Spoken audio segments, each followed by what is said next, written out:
It is said to win in the marketplace, one needs to first win in the workplace. Flexibility, transparency, and purpose has never been more important in the workplace. How do you attract and retain the best employees? Critical for the sustained future of your organization. My name is Anneke Andrews, and it is my absolute pleasure to welcome the following HR leaders who will share their wisdom and experience in talent strategies with us this morning. In terms of a general guideline, we will have a panel discussion of around 20 minutes, whereafter there will be an opportunity for you, the audience, to pose questions to our HR leaders. Jeanett Modise, CHRO of Sanlam Investments, a warm welcome. Tumelo Molope, Africa Division HR Leader for SMEC, and Tshidi Khunou, Head of Talent Acquisition, FNB Wealth and Investments. Warm welcome, everybody, to everyone. Jeanett, employee engagement. How do you see it, and how is it optimally achieved from your perspective? I think if one looks at the developments in business and the move towards the future of work, there's a lot of focus on the technology, but I think it should be the other way around. The focus is actually supposed to be first, and it starts with the purpose. It starts with the purpose of the business and how people connect to that purpose. Gone are the days where people work because they just want a job. You know, people want to join organizations that when they look at the business and the value that they bring to the environments in which they operate, to their clients. Will you switch this one off? Okay. Apologies, there's something wrong with the mics. I think I started talking about the future. And the microphone, and the technology, so the mic decided it's just not going to comply. So I think for me, it's about looking at what is the reason for existence for your business and finding a way to get people to connect with that purpose, because people don't join businesses because they just want work or they just want to be paid. People want to utilize the capabilities that they bring to any organization to be able to impact various stakeholders and to find that it connects with their own purpose as well. And a lot of that is how you start with the engagement, long before you even focus on people, processes, and the technology, and so on.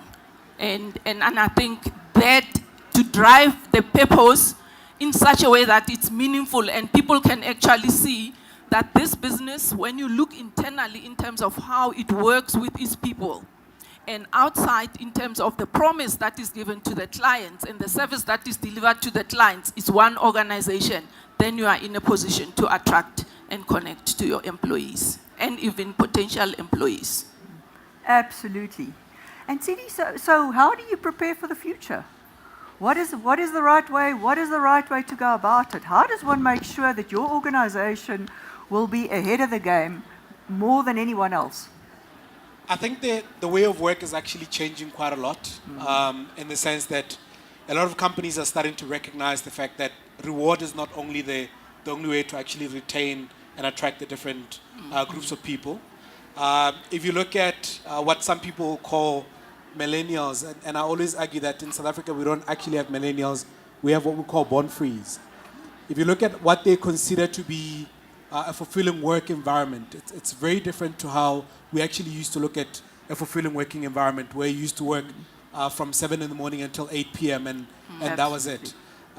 People are starting to now ask for the purpose, and as a company we need to start looking at how do we then meet some of the people's purposes and what they want to do.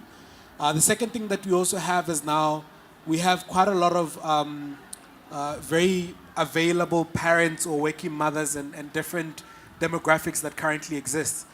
And up until a company starts realizing that you can no longer want people to work within a certain number of hours, for them to actually prove their worth, you'll then also be left behind, because a lot of it has actually changed now in the sense that in our area we've actually started implementing flexible working hours where people can work from home, and we do try and encourage the guys to actually, at least spend once a month working from home, because you either get a lot more done in that period of time, or sometimes you just want to be away from the environment that you're actually working in just to focus a bit.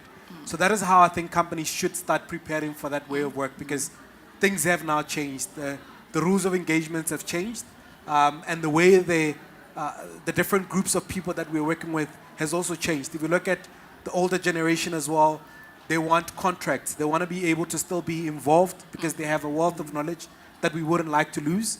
And we want to actually keep them in the working environment, because then they can upskill the guys that are coming up as well. So that's how, in our business, we've actually tried to start accommodating for some of those changes. Isn't that just so true, Tshidi? And at the end of the day, it's not about the number of hours you spend at work. Surely, it's about the output. It's about what you achieve in that time. And I think flexibility, much more than in the past, is absolutely critical to employees. So that you need to be the master of your own destiny. You can have a choice as to where and how you spend your hours. And if I can add on to what Tshidi has said, people are making choices not to work for a full week. Yep. And if you really have good talent, you need to make sure that you find ways in such a way that it's not a win-lose. It should be a win-win situation. And you could have a person working just for 3 days, where you get the best. And half the time, you actually get much more than what the person has committed to by being flexible. Absolutely true, because I think happy people produce. Yep. And that is more important than anything else. You can rather have someone working for a shorter period of time, but being productive and engaged, than someone that's there and they'd rather be at their kids' rugby match or soccer game or netball game. And so I was going to share that we had a recent engagement with our executive committee, and engagement was really what they stressed in terms of us building relationships and getting to know our people. And I think that you only get to understand the perils or the plight of working mothers and people of different demographics when you actually build relationships with individuals within your unit.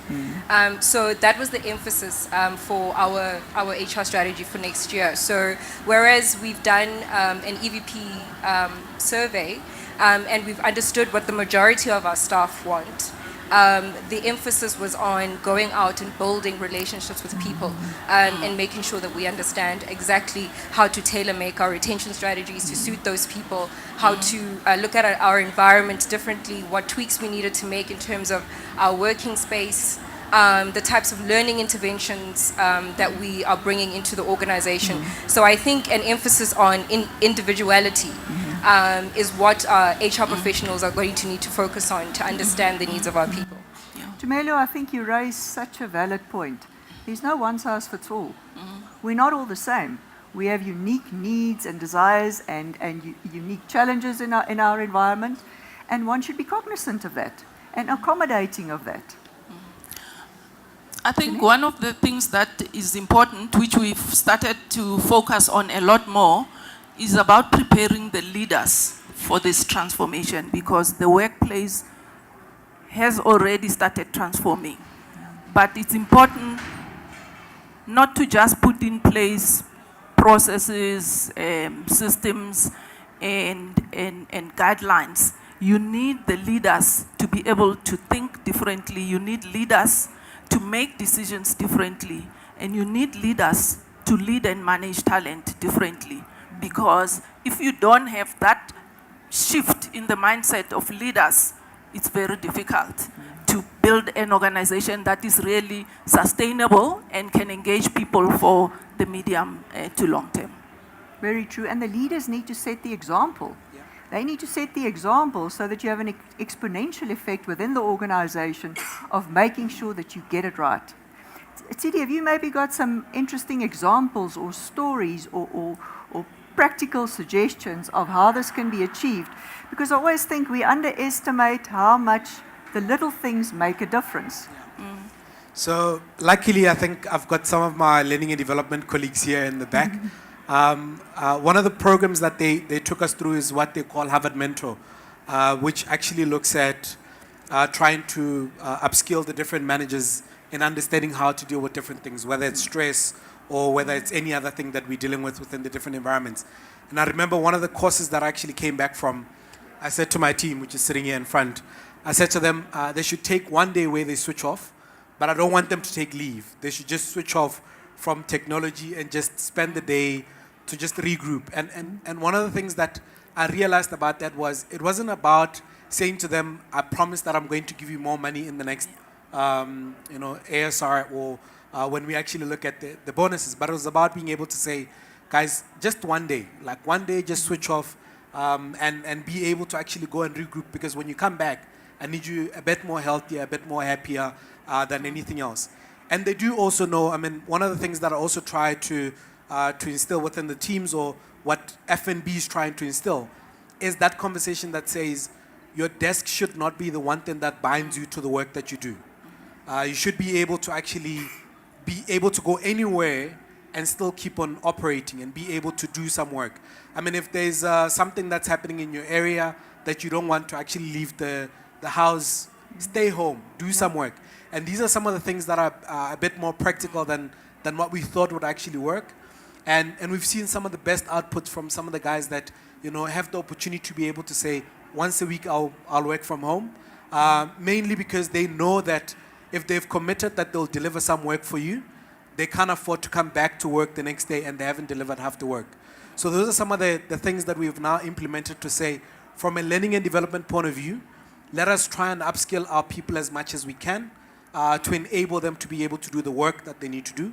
The second thing is to actually make sure that based on what people are capable of. Some people will tell you, I don't want to work from home because I get distracted, or there's kids at home and they just scream and run around. So I'd rather go work in another office. We allow for that as well, to be able to say, now that your access card works in almost all the offices, please go sit there. If there's an empty desk, sit there and continue working. So that's what we're doing from a practical point of view, and it actually is starting to work because leaders are also starting to open their minds as well. Because like Jeanett was saying, sometimes it's about getting the leaders through that journey first as well. Making sure that they understand that not seeing somebody doesn't mean that that person is not delivering. And that journey, we're going through it. We're not yet perfect, and I think we will get there one day. So I used to work for a legal firm, and it was the type of environment where it's a billable hours environment, and the lawyers are basically, their value is basically determined by the number of hours that they write down. And we implemented a flexible working system. And we realized that nobody was using it. And in fact, when you engage with staff, this was all they kept complaining about, was the number of hours they were working and how stressed out they were, and the lack of work-life balance. So when we posed the question, we found out that actually what was happening is that the culture needed to change. So I can't emphasize enough what Jeanett was talking about and Tshidi are talking about in terms of leaders role modeling the change. So I think as HR professionals, we have to spend a lot of time with leaders, coaching, and essentially showing them the effect that their behavior has on the organization. Because it's only by leaders role modeling those behaviors that the rest of the organization gets permission to behave in the same way. So I think the time that we spend with leaders as organizations, as HR professionals, is very critical. Tumelo, I couldn't agree with you more. I think that is so important, and even more so when times are tough, isn't it? You know, the question is, how do you keep employees motivated and engaged when times are tough? You know, when the chips are down, because that's really when you need your team to come through. I'd like to just share one of the simple things which helps a lot to make sure that employees can see how they fit into the business, is around talent management. I mean, we all talk about talent management and that it's important for people to have development plans and so on. But unless there's authentic discussions that take place between the line manager and the employee with the support of HR, but also to be able to look at how you can help your employees to navigate non-linear careers. We have generally flat structures, and it's very important to have conversations in such a way that there's honesty. People need to know that they are not everybody is going to be the CEO. Not everybody is going to be the CFO. You can only have one CFO and one CEO, depending on the size of your business. But it's important to provide opportunities for people to navigate non-linear careers. And the minute we start to do that, we benefit from the size of our business, the diversity of our business, because we encourage and we enable people to be able to move from one business to the other. But again, that you can only do with the support of the leaders. And if you do that, you would rather have people move from one business to the other as opposed to having people move to join competition or to even change because they couldn't see an opportunity for growth. We find that when people know how they fit in, even if they are potential successors, when you can show and demonstrate through your actions that you are supporting the people and you are open, you're not making empty promises, people can connect better, even if you say no. And I think, Jeanette, that's so true. And also for people to feel empowered. That you can feel, I always think you would ideally like every employee to get up in the morning and to feel like the CEO and sole shareholder of the business, so that they can feel empowered to make a difference, to make suggestions, and to say what it is that they prefer. And as you rightfully point out, not everybody can be the CEO, but you can contribute handsomely to an organization, even though you don't officially have the title. And our support is so important when making sure that people can progress and learn and move around within an organization, as you say. Because the opportunities are plentiful, especially in today's day and age. So exactly. So for me, I think you've just hit the nail on the head, because in essence, I think that's the essence of employee engagement. So for me, it's about leaders creating an environment where people can fulfill their potential. It might not be an aspiration to be CEO. It might not be an aspiration to be the next head of HR or CFO. But what is your full potential? So it's about people working in an environment where, as we said at the beginning of the conversation, they connect with your value system and they're able to define their purpose and live their purpose within that organization. Definitely. I think a lot of people that are here might, some of them might be banking with us, which is a good thing, keep banking with us. What a lot of people don't realize is a lot of the things that we end up taking up to the customers are actually things or ideas that come from our own employees. So from an employee engagement point of view, innovation has always been one of the things that we try to drive, because we've also realized that leaders can't come up with their most creative ideas all the time. So you have to let your own staff members actually innovate, come up with these ideas, compete amongst themselves. Some of the things that we also do is the recognition rewards, where you actually get employees to recognize each other, because that way it's not forced. It's something that they want to do it because they received that good service from the next person. So those are some of the ways in which we make sure that people always feel connected to the company, because if you don't have anything that connects the employees themselves to each other, then all you have is the salary that you then connect them with.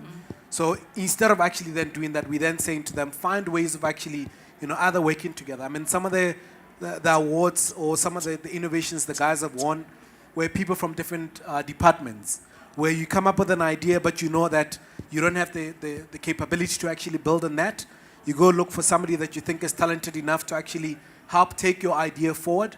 And I think that's what's always propelled the business forward, and that's why I think we've always been lucky to win so many different awards, mainly because of the fact that we let the employees manage their own innovations, because your best innovations are sometimes when you're still in the shower trying to think about what you're going to do tomorrow, and then you think about something that you wish you actually had, and you actually implement that. So all the changes that we keep on having, mostly for our customers, luckily it's our own customers, which is our own employees, coming up with the ideas themselves and actually giving them out to the other customers.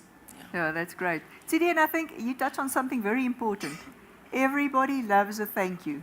Yes. Everybody likes being valued, being appreciated. And it's not that hard. And once you set the example, to your point, Jeanett, of the importance of strong leadership, you set the example and you compliment people and you catch someone doing something right and you say thank you and you say that's wonderful and you praise people publicly, it does tend to have an exponential effect that's really positive. Yeah, they always say praise people publicly, but scold them privately. Privately, You know, it's a lot easier to get a pat in the back than to get a scolding in front of your colleagues. So sometimes it is nice to actually get that. And if you allow your employees to feel that they can make a mistake as well, that is how you keep them engaged in the type of work that they're doing. I think gone are the days where companies used to say you can't make a mistake, or where you actually confuse your employees and you say, you can do this, but don't make a mistake. And then the person ends up making a mistake because they're thinking they'll make a mistake. So allow them to have the freedom to make that mistake and learn from it, and actually debrief about it. You know, have that conversation to say, where do you think this could have gone wrong? And because that way, then you have them being able to then also reflect and come up with answers themselves. I mean, one of the things that we try very hard is to, as a leader, don't become the person that gives the answers. Allow the people to give you the answers, because if they thought about it, they're more likely to buy into it than if you're the one that thought about it. Isn't that true? I always used to say, in fact, at some stage I had a sign outside my door that said, all questions with suggested solutions, most welcome. Because really it's a sign of respect, isn't it? You need to empower people to come up with their own solutions. And as you rightfully point out, people tend to come up with much better solutions than you ever can. Absolutely. Somebody recently said to me that feedback is the breakfast of champions, and I quite like that. I think that, I mean, you can't come up with solutions, you know, unilaterally. We live in a global environment. We don't live in a vacuum. I think that the biggest mistakes that HR teams can make is not reaching out to employees when coming up with whatever strategies or innovations or initiatives that you're putting together. And so I think that our responsibility is to create the relevant platforms for staff members to be able to reach out and feel like they can give that feedback. So I think what you're doing with your innovation initiative is fantastic. Tumelo, that's very valid, and it also speaks to your point. And leaders aren't necessarily supposed to come up with all the answers. You know, as you rightfully point out, Tshidi, you could think you're doing someone a big favor by saying, work from home, and it doesn't actually work for them. It's not what they want to do. So I think it's also a question of asking what would people prefer and what would make a difference in their lives and what would make them more engaged, and then wonder how does one go about implementing that?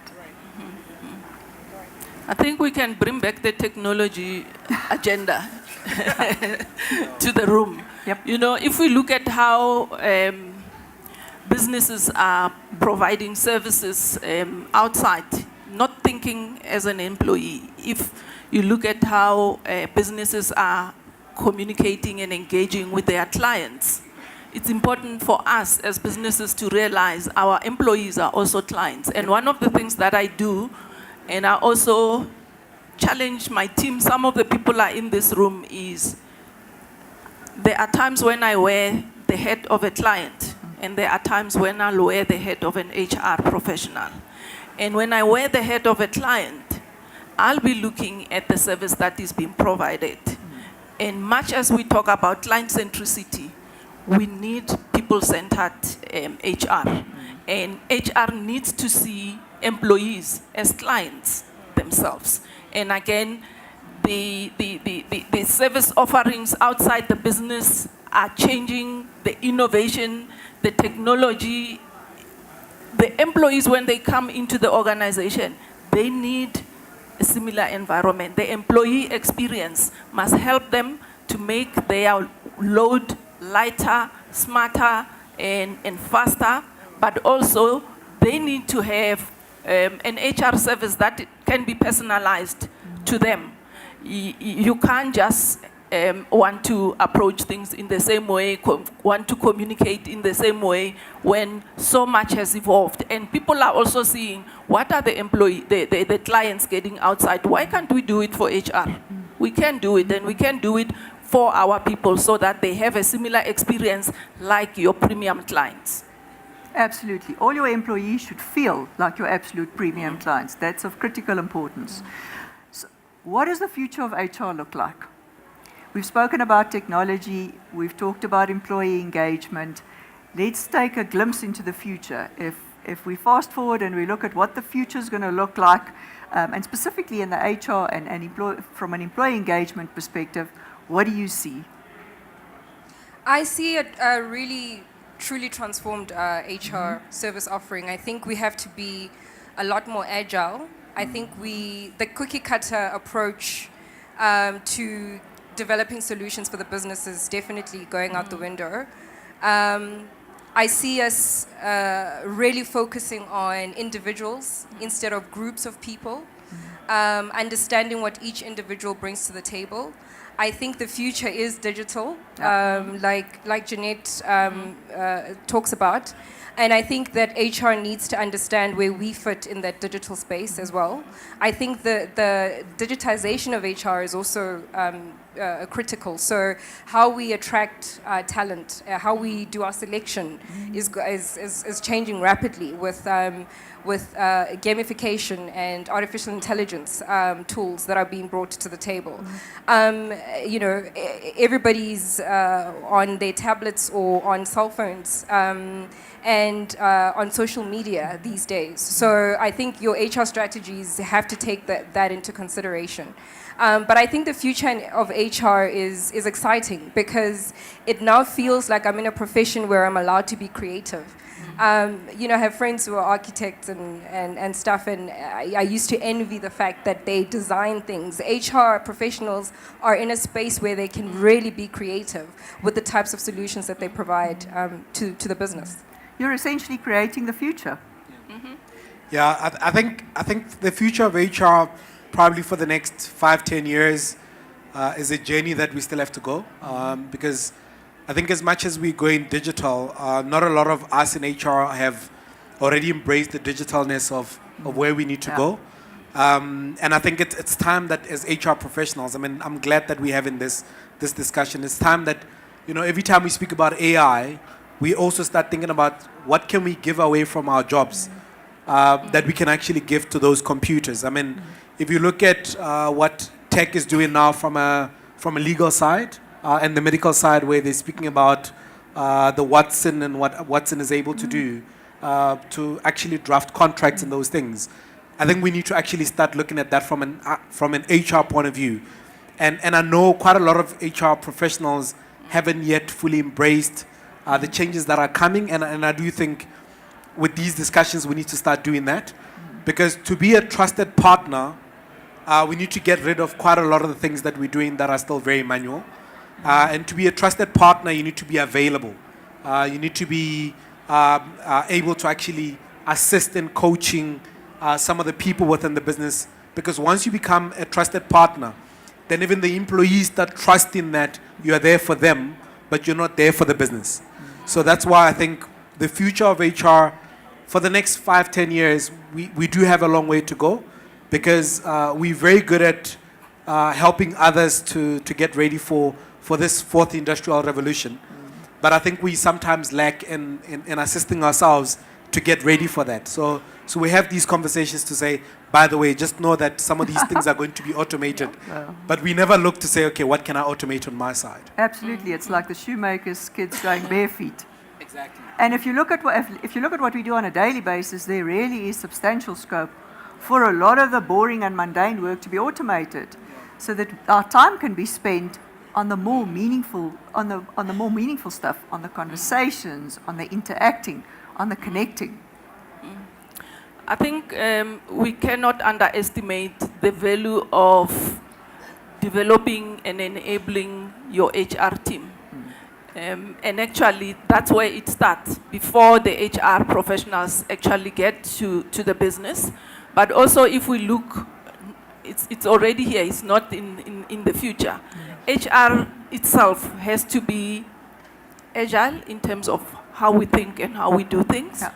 And the roles of HR are also changing. And I'm not just talking because of the transactional stuff, but the fact that we are digitalizing HR and we are becoming a future-focused HR profession, it means we need to be able to connect the dots. How we utilize analytics exactly the way business uses analytics, we should be using that to enable ourselves to be predictive, to be more proactive. And that way, if you combine that with a solid understanding of the business, then you have a powerful combination and you are able to navigate, because we know the change is not going to stop. And the other thing is about how us as HR professionals learn. The learning will not stop. Continuous learning, we've always spoken about it, but also how we learn and being able to tap on various forms of learning, various professional institutions. Even this forum is one of those. Absolutely. Sometimes you have your webinar in the evening, which is not even related to what your organization has put in place, but you need to be able to look what's happening in the HR profession, what's happening in your business sector, what's happening globally, and make sure you are ahead of the game and not just looking inward. Good morning, everyone. My name is Ayanda. I'd like to pose a question to Tumelo. So in terms of employee engagement, in your journey and in your experience with regards to unlocking that heightened discretionary effort on the employee part, what are some of the things that you have done to create awareness on the interventions regarding employee wellness? Because human nature would have it, as employees, we tend to take for granted the enabling environments that organizations create. So what are some of the interventions that you've put in place to sustain awareness of the enabling environment that you create for employee engagement? Thank you, Ayanda. Some of the interventions that I've introduced in the environments that I've worked in, it's really about creating platforms for people to have conversations. So I believe very much in managers and leaders having an authentic leadership style and signature. And I spend a lot of time working with leaders in defining what is your authentic style of leadership. I think it starts with managers understanding that about themselves, because once they understand that about themselves, they're then better able to coach their teams to get to know the individuals and the authenticity within each individual. And I think that builds relationships, and I think that makes for more engaged employees who can then bring their entire selves to work and be able to operate at that heightened level. So I believe in spending a lot of time working with leadership, helping them unlock that authenticity. So yeah, I hope that answers your question. In a mining space. And yeah, we're very much talking about this similar type of conversation that we're having today. But the question that I might want to ask you is from the learning and development perspective. Yeah. And the fact that we acknowledge that technology is now going to be taking over, and that we're getting a new type of an employee at the workplace. Yeah. Have we started identifying those future skills? And what are we doing about those future skills? So I'm looking at you, Tshidi. Yeah. Maybe you can share so that we, Yeah. So we have actually started, but I wouldn't say we're already at a stage where, so the question was about the technology to say, have we started identifying the future skills that we need to start worrying about, that we need to actually start getting the people up and ready? I think one of the things that we've always said is in our businesses that everybody manages their own career. Everybody needs to understand where they need to go in their career, and they need to start managing that. So with that being said, it's easier for us to then say, as an employee, I can then go and identify where I want to go from a career point of view, to make sure that at least for the next 10 years, I know what will be next in my career. That's the first thing. Secondly, there are certain jobs that we all know within our businesses that we know can always be outsourced to a machine or to a computer or to some form of development that somebody could put together to actually be able to do that.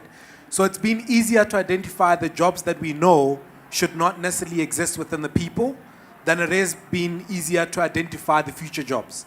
Because I think where we're going is, I'd say 5 years ago, some of the jobs that currently exist, we didn't think were going to be possible. So what we're trying to do is rather let's identify what we don't need at this stage to actually get people to do manually, because that's the easier part. And then from there, out of that, then you can easily be able to identify for yourselves what you actually need to start growing yourself into. Because if you try to identify the future jobs, I can promise you're probably going to fail, because whatever you think might be needed in the next 5 years, with the way technology is going, you might actually not even need that anymore. So identify what you don't need to do manually, which can be a human intervention. Get rid of that, and then let the people actually grow their own career and develop into what needs to be done. I hope I've answered your... Thank you. My name is Violet, and I'm the head of human resources at Section 27. My question is to you, Tumelo.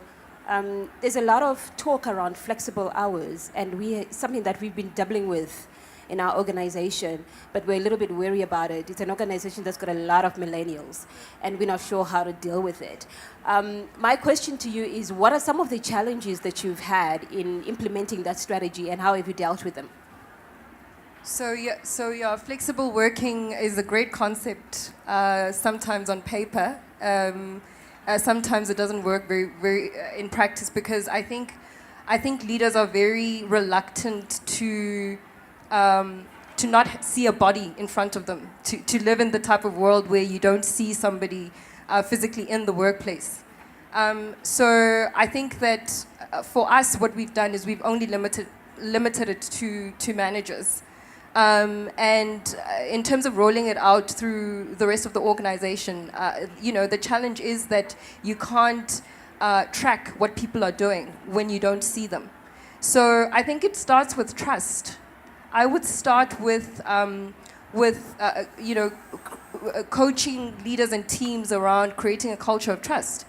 I think that in that way, when people are not at the office, you're able to know that there is actual output at the end of the day. And I think you give it out in a responsible manner. And I think the people who are working flexibly have to show that there is output at the end of the day. And I think that's how you maintain that type of system. But I have to admit, in the organizations where I've worked, it's really been a challenge, because if you don't have an environment of trust and empowerment, and where people have a sense of ownership, you can't implement that policy to its full effect. So maybe I can add. I think one of the things that we've always said is it's difficult to say flexible working hours if you don't know what the exact output should be. So what I would say is, with our side, it's not necessarily open to only managers. We've sort of opened it up to almost everybody. It's about being able to say, if you're not at work, what output do I expect from you? Not necessarily how many hours should you be working? That doesn't matter. What output should I expect from you? Because once you can identify what those outputs are, it is easier then to start being able to measure if the person, when they're working from home, are actually doing the work. If you can't identify that, I promise you, people will take advantage. But identify that first to say, what do I expect out of you per day, that I can honestly say, this is what's measurable. And then once you've identified that, then you can actually be able to take a step back and say, if you still deliver the same amount of output that you do when you're in the office, then I'm Bob's your uncle, I'm comfortable. Yeah. I can add some of the experiences I've had, and I agree with you, both Tirelo and Tshidi, is you cannot ignore performance out of it, because it's when the employee themselves are accountable and their performance is really good that you have the trust. And also what we have done in the previous organizations where I've implemented it in even now, it's not for specific roles, but it should be for roles where it's practical to do it. And there will be times when people can work from outside of the office, but you want people to be able to use their discretion where they are doing work, where there's a need for engagement with other people or clients or collaboration. You need people to also have the kind of accountability and discretion to be able to make sure that they work within teams if they are part of teams. And what we also have done is transparency is very important. When you engage with people and you share with them where it works and why it's not applicable in certain roles, the people have a better understanding, as opposed to just say no because you are a manager. That cannot fly in the world of today. Absolutely. Sorry, I was also going to say you should look at other forms of flexible working arrangements, and not just flexible time or flexi time as the only way to introduce flexibility in your workplace. So look at not just work from home arrangements or outside, sort of working outside and inside of core hours, but things like the ability to work from different offices. You know, people who travel a lot. I agree with my colleagues, it shouldn't just be limited to managers, but it should be limited to people that where it can actually add value. Good morning, my name is James. The question that I have is, I see engagement in two extreme poles, and predominantly as HR practitioners, we talk about engagement in the optimum level. So in the far extreme is, people who are actively disengaged, people who quit and stay, but just do enough not to get in trouble and, continue to stay in the organization. And then on the other extreme, you get people who take engagement rather too far, where they get exhausted and they burn out. And we hardly talk about those two extremes. So I would just like to ask the panel to just share how do we handle those two extremes. I think... okay. I'll take the easier one, where you talk of people that are engaged and they actually exhaust themselves. Somebody asked the question about employee wellness. That is very, very important because, again, when an employee is so engaged that they are actually working day and night, there's something wrong. You don't want that to happen. You need people to really look at how they integrate work and life because they are more productive under such circumstances. And one of the things that we have done in one of the businesses in Sanlam was to look at the feedback we get from the culture and engagement results, look at the engagement index and compare that with the performance of the individuals, and look at the retention index. If you begin to analyze and correlate the data proactively as an HR practitioner, you are in a position to highlight much earlier if there's any risk, potential risk of losing certain people or of people getting burnt out and so on. And then you can put in place plans, but work in partnership with the relevant leaders. Yeah. Okay, I'll quickly try and take the difficult one, the disengaged employees. I think one of the roles that we need to play as HR professionals is actually to try and guide and support the managers themselves, because a lot of the times the disengaged employees, only a line manager is able to actually see that the person is actually disengaged and also to be able to identify the potential of that individual.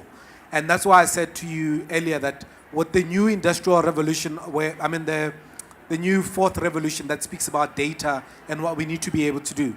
It's about being able to say, how do we give away what we've been doing as HR professionals, which is sometimes a lot of mundane work, and start focusing on coaching the employees. Because sometimes it's just somebody crying for help. Sometimes it's somebody that's been in the same role for the past 10 years, and nobody's ever asked them to say, where else would you want to go? So it's time that us as professionals start spending more time with our own line managers as well, to just guide them to say, how do you start getting your own employees to be engaged with you at least?